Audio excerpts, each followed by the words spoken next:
So I went skydiving on Monday. Awesome experience. I recommend it to everybody. The plane was climbing up to 15,000 feet. It was a tandem jump, so the instructor strapped me on the back. All was good. And he said, look, I've got some great news for you. I've packed the parachutes and they're really good to go. He said, but the bad news is, instead of taking an antihistamine this morning, I took a Viagra. Needless to say, the landing was smooth, but I'm still a bit sore. Just as well at stand-up tonight.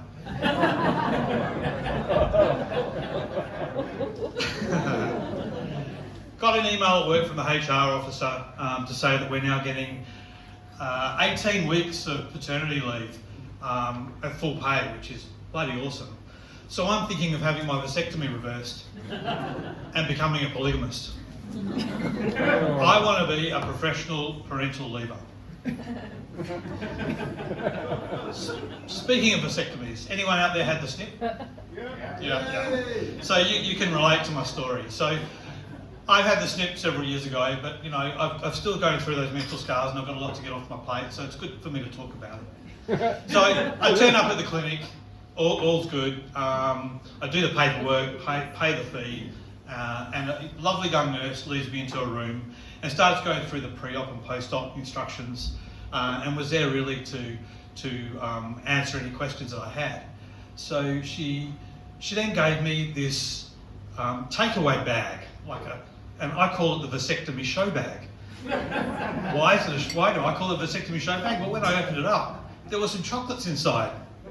The same thing you get at a Royal show.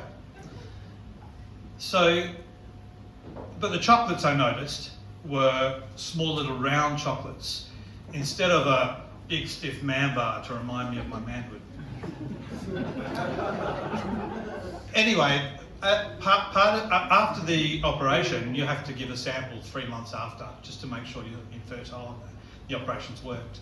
So there's some rules to go with how you provide that sample.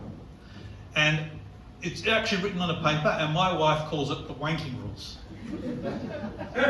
One of the rules is ensure you collect all the specimen in the jar provided.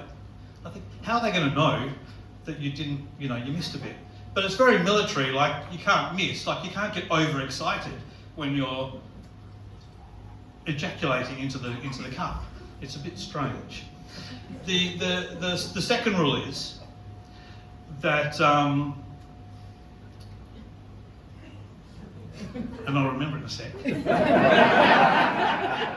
I've got my cheek notes. Oh yeah. Please ensure you don't use water-based material or talcum powder, as that may contaminate the sample. Now, I must have missed something at wanking school, but who uses talcum powder?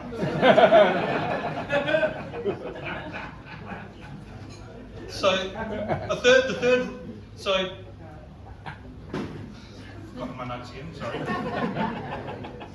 So you must keep the sample warm when you go and deliver it. So you have to hide it in your shirt or in your jumper or jacket or something.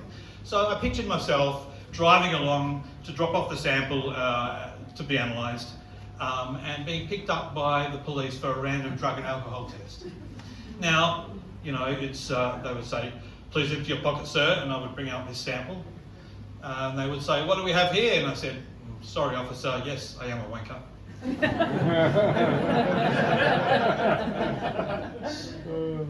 So anyway, the nurse then asked me to undress from my waist down and leads me into the operating room where I have the operation, and I'm really, because she's such a lovely person, I'm struggling not to get an erection. It would be very embarrassing. So I'm thinking of all other things. But then the doctor comes in and he starts the operation. He gives me an anaesthetic, and because it's a local anaesthetic, you can stay awake for the whole thing. And if you're one of those medical freaks like me who loves watching all those medical shows, you can actually just watch it, and it's quite fascinating. So anyway, the doctor slit it open, pulled out the tubes, cut them, tied the knot. The knot was so perfect. I thought, this guy must have been in the Navy or something beforehand. He knew his knots.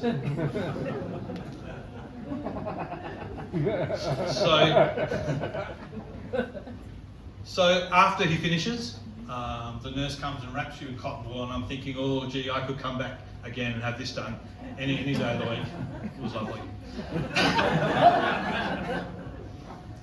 But amazingly, after an anaesthetic, after a local anaesthetic, you can drive home straight away. You just have to wait a few minutes to make sure you're not faint, then you can drive home. And I think it must have been a group of male doctors that came up with that ruling. You know, arms are okay, legs are okay, head's okay, patient can drive. But I think if it was a bunch of female doctors that came up, you know, had to make a ruling on this, it would be if a man's brain is numb, he can't drive. Thank you.